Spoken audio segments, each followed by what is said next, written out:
even for renewable energy for solar. Nigeria, we are planning to build, a solar panel center. So with Brazilians coming in, we will exchange ideas, lobby ideas on the best way to do on that. But before now, what we only have is, integrating idea between Nigeria and China. But today we are adding Brazil to it, so it's a big leap for us in Nigeria.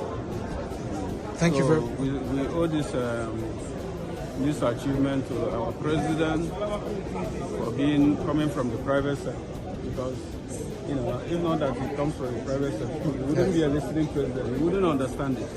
But today, we are very proud of him, because coming from the private sector gives us, the advantage of talking to a man who understands it. So we are. Nuisance Lele. Nuisance Lele. He is talking about GMO. But this dishonest bunch are not bold enough to look at their citizens in the eyes and say, oh yeah, we are looking at genetically modified organism because they can yield more this, they can yield more that. The discussion about the GMO into Nigeria, let me tell you something. Do you know that this GMO, that? The guys, Bill Gates especially, they have been pushing to bring it into Nigeria since 1989. So those of you might think, oh, maybe it's new. It's not new. Since 1989. They renewed the whole thing again. Well, maybe not with Bill Gates back then. So they renewed the whole thing again, right? Like 10 years later, when Nigeria got this their fake democracy, right? But nobody kind of gave them the. Then, people didn't know much about what you now know today. But for some reason, right, they didn't get the approval to enter Nigeria until APC Egbekegbe happened, right? And a lot of you have heard a lot about this GMO, that, and all that. So you would expect your government to be honest with you, right? So by 2017, Bokwari signed the approval for the first GMO seeds to be officially planted in Nigeria. And it was in northern part of Nigeria.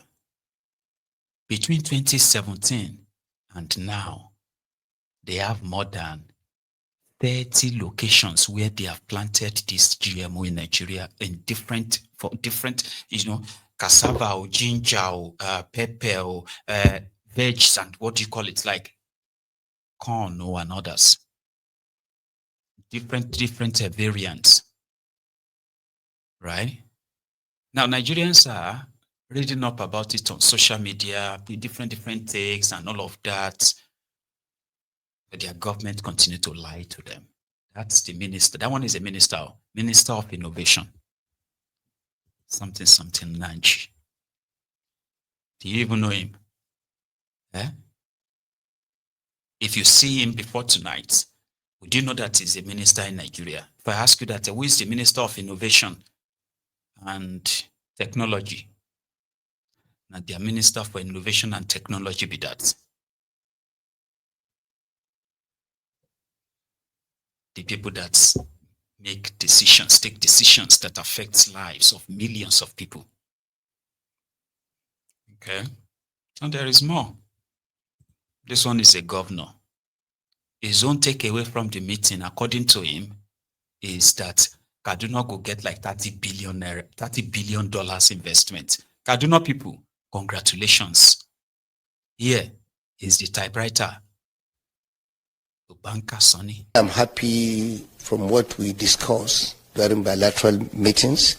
We're looking at over $30 billion investment in the area of agriculture and food security, And of course, something that for me I feel is really, really important is the fact that for the first time, I've seen a country that are willing and ready to open their own opportunities for Nigeria. I'm happy. Kaduna people, congratulations. Over 30 billion investment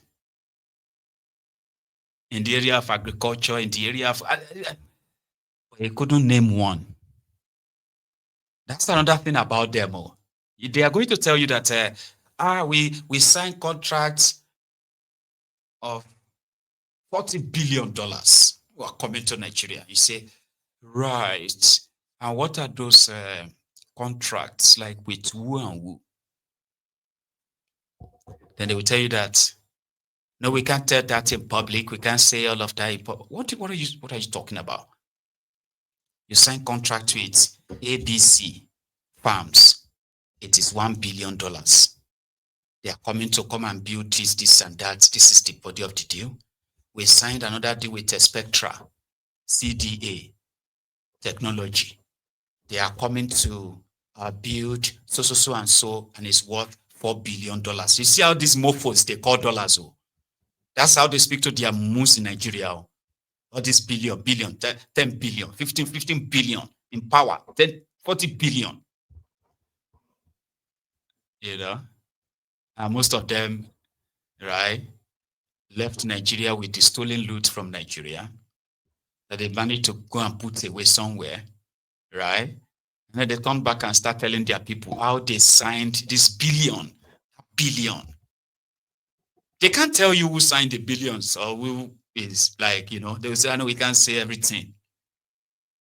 Then Nigerians will now be waiting for their investor, you know, as at this 2025, June 2025, it is on record that between June 2024 and June 2025, only 2 states attracted foreign investment to their states.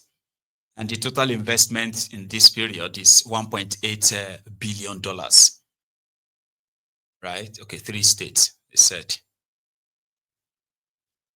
It's not even state. Yeah, Abuja got one. Lagos got one. And I think Rivers or so. It's 3 states in the entire Nigeria that actually got investors that came to Nigeria and said, we are starting this. You know? But yet, all these guys are always declaring, Kaduna State has not attracted one single investor in the last 2.5 years. One single one like this.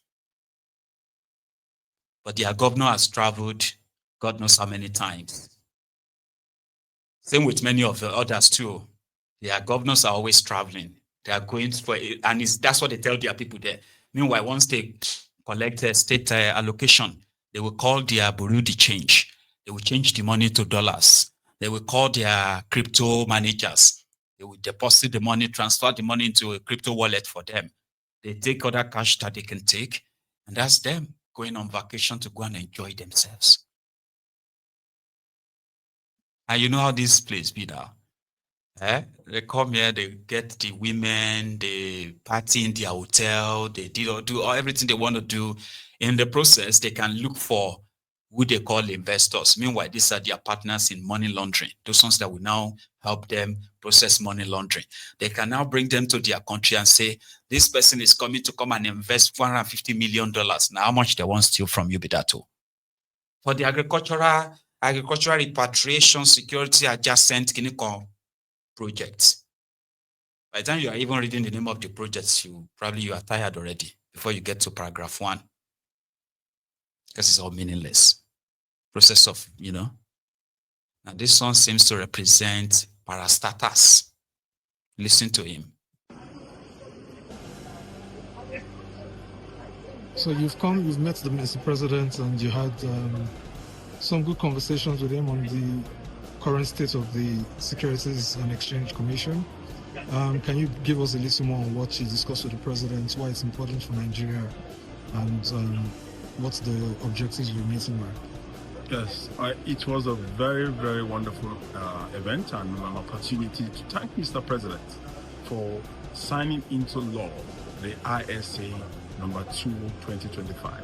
It is one of the most comprehensive legislation ever in any capital market that provides all of the opportunities for Nigeria and Nigerians and indeed Nigerian companies to be able to move towards the $1 trillion economy, as you know, exposed by the Mr. President. And it is also to say to the Mr. President that the policies that had come to play in the Nigerian macroeconomic environment had helped the market to progress and had helped the market to triple to the point that it is. Also, to give to Mr. President our KPI regarding the movement of this market even onto 300 trillion naira, because that is our goal. So making sure that the policies that Mr. President had actually, helped to craft has caused, the multiplication of the market and indeed the redistribution of wealth among Nigerians, which is a fundamental objective of Mr. President. So for us, we believe strongly that the policies of Mr. President are actually paying off, even faster than a lot of people would have thought, because Mr. President is fully in charge, and of course, we know exactly what we are doing towards meeting. Àmọ́ ọ̀rọ̀ tẹ́ gbé kalẹ̀ yìí ó dàbí ọ̀rọ̀ ẹni tí ọpọlọ rẹ̀ yòrò tàbí ẹni tí Ọlọ́run fi síbi aláṣà àwọn ọpọlọ rẹ̀ bí ọpọlọ ikú ó jọ má bẹ́ẹ̀ tọpọlọ rẹ̀ ò tó nǹkan rárá tàbí ètò wà ń bẹ kó má tiẹ̀ wúlò má rárá. Mr. President, it's because of Mr. President foresight, the redistribution of wealth. They are redistributing Nigeria's wealth into their private pocket. And listen, they believe that what Tinubu is doing is not bad. It's right. Take a look at it this way. When Goodluck Ebere Jonathan was there, Abuja was like Bayelsa extension for those who lived in Abuja during that time. Almost everybody was dressing with that their hat. Niger Delta, remember? When Jonathan, and in fact, it was actually a very glorious time for the likes of Asari Dokubo and the rest of them, okay? Because prior to that, or should I say, let's say 4 years before then, is it up to 4 years? Yeah, 4 years before then, Obasanjo had invited the Niger Delta militants to Abuja for a peace talk. And he sent his presidential jet to bring them so that it could give them, build their confidence that he's not trying to do any kind of mischief, right? So when Obasanjo took all of them to Mpula and others, when they took them to Abuja, Obasanjo didn't see them for like a whole week. So they left them in the top hotel, like all this Sheraton, Hilton, and all those places, right? In Abuja. And for the first time, right, these guys who are the militants in Niger Delta, for the first time, they saw opulence, what looked like opulence. And their belief then was that, so this is what they used our crude oil money build. They saw beautiful city, Abuja, organized, beautiful, right? So when they returned back to their creek, right, Obasanjo called them like a month or so later that now he's ready to meet with them. So they sent for them, this time not presidential jets.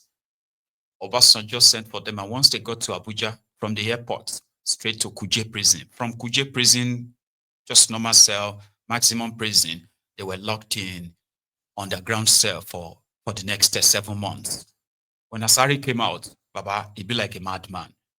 That is why he's saying that in his absence, it was Tinubu that was feeding his family. That's why he owed that to Tinubu. Now, when Goodluck Ebere Jonathan now became the president of Nigeria, the entire Abuja turned to the extension of Niger Delta, which infuriated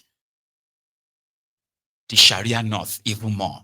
I don't know how old you are, but this is true story. They felt so disgusted. Like if not for the death of Yaradua, look at these people, right? They were all over the place, the ministry or the parastatals or the agent, everywhere. Then, when their hatred for Goodluck Ebere Jonathan finally paid off, the next thing that happened was to Fulanize or Northernize Abuja. And everybody just turned to small Alaji. If you see Chinedu, or you see Uche, or you see, what do you call it, Ufoma, Abichioma, Abinike, or Adiola, everybody started dressing like they were all Muslims. In fact, some of them actually started practicing Muslim under Bokuwari. I'm serious, because Abuja then became Baba to belong. If you can't beat them, you join them. For the 8 years of Bokuwari, it was Fulanization, Northernization everywhere, and others in that hierarchy. And when I use this Northernization or what have you, it is not even to the poorest, though, just the guys within their circle up there. All right, so that wealth is circulating among them. So during Bokuwari's time too, the whole wealth was circulating among them, right? They say, go to Abuja, go to Abuja. So now, those who were like recharge card sellers, Merua, the other guy, was a phone, phone call operator. They all left Bokuwari's regime as multi-billionaires. There's a guy called Bashiru. If you look at his throwback picture, you go to think say maybe he was once mad in it. Bashiru Ahmed, Abiy Ahmed under Bokuwari. If you see his throwback picture, you would think he was once mad. But he wasn't. Right? That was his past. Today he's a multimillionaire. He's a national honor holder, ON. You write his name now, we'll put ON, National Award Holder. Here you get Tunde Sabitu, Bokuwari's private secretary, left. This guy was a phone operator, you want to call, 2 minutes, 3 minutes. All those people do your hair. That was his job. That's at 2014. Then they appointed him as what? As Bokuwari's private secretary. He's a multi-billionaire today. He was the guy that arrested Aisha Bokuwari's bodyguard or security. That guy from Kogi. Yeah, that guy that used to stand behind Aisha. It was Tunde Sabitu that arrested him when they came back from Dubai during the COVID lockdown. They said they won't go and do quarantine or go and quarantine, and they disarmed him. He's a billionaire. Malamu, na Kajambe lawyer for Kebi. You know those ones where they stay beside the customary court. Na there Malamu, na there he dey work. Kajambe. Bokuwari appointed him Minister of Justice. Today, Malamu and his children, they are multi-billionaire. If you know what they have in Abuja, including amusement park that they built in Abuja, these guys, you would think you are probably somewhere in Morocco. Under Bokuwari, person will be say, there's a guy who became the Chief Justice of Nigeria. His name is Tanko Technicality Babalawo Ife, the plane driver.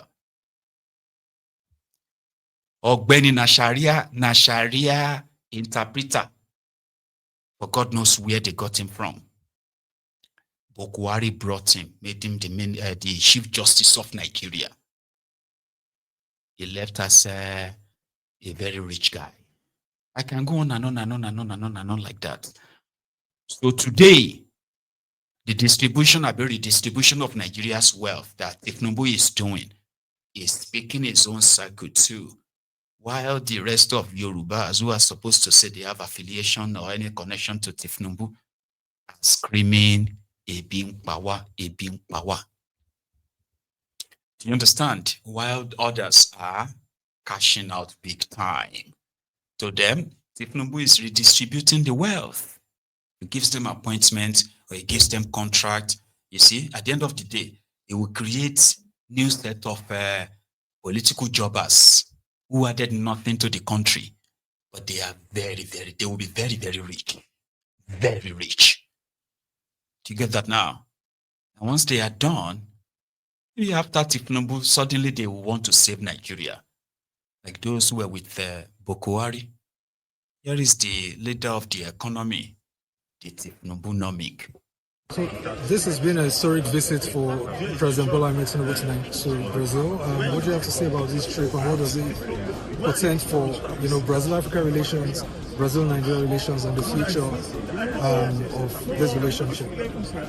Certainly, it's a very historic and a landmark occasion on which President Bola Ahmed Tinubu had an official state visit to Brazil. Full ceremonial honors were on display. It was a very grand ceremony. More importantly, it's a landmark event in the sense that it also marks the resetting of the relationship between Nigeria and Brazil. The economic relationship, the trade relationship, the cultural ties, the re-engagement of Brazil to Nigeria. The trade, as we know, was the trade between Nigeria and Brazil was about $10 billion a decade ago. It has come down to $2 billion. And under President Lula da Silva, there's a commitment to re-engage and boost those economic ties, which will lead, apart from other benefits and other results, will lead to an increase in trade.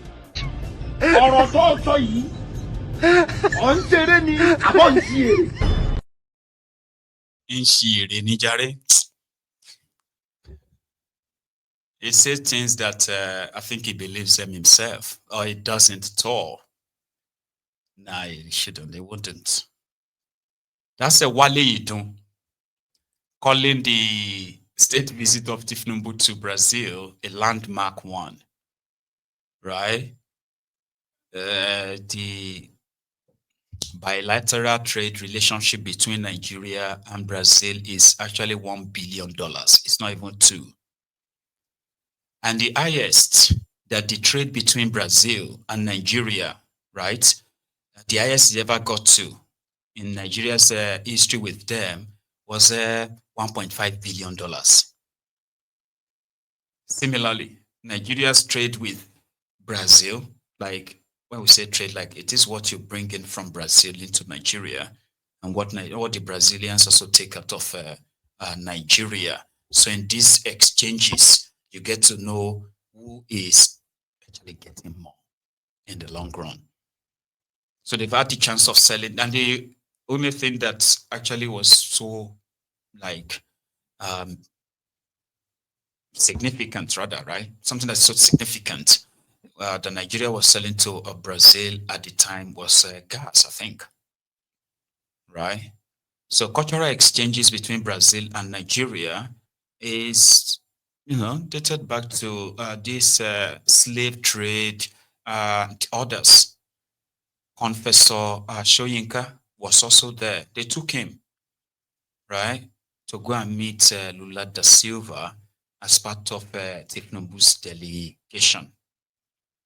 And yeah, they took pictures. That's the picture you saw them doing their head like this, right? Confessor Shoyinka and Lula da Silva. So, and this is why the old confessor will come back and call the children, like, say, Nigerians who are of his grandchildren's age, he will call them fascists. Why he's so comfortable there with the druggie and his crew, right? But we'll leave that.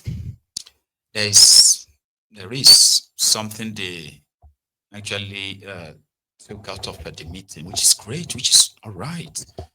It's not really holy and all that, but it's okay.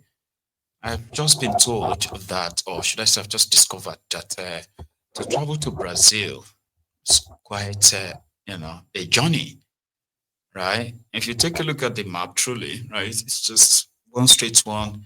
You see, this is Africa, and then you have this is the Europe. Yeah, our own island is just there, Britain. So if you fly from this West Africa here, right, you can just go like that for 5 hours and 10 minutes or thereabout, or 6 hours.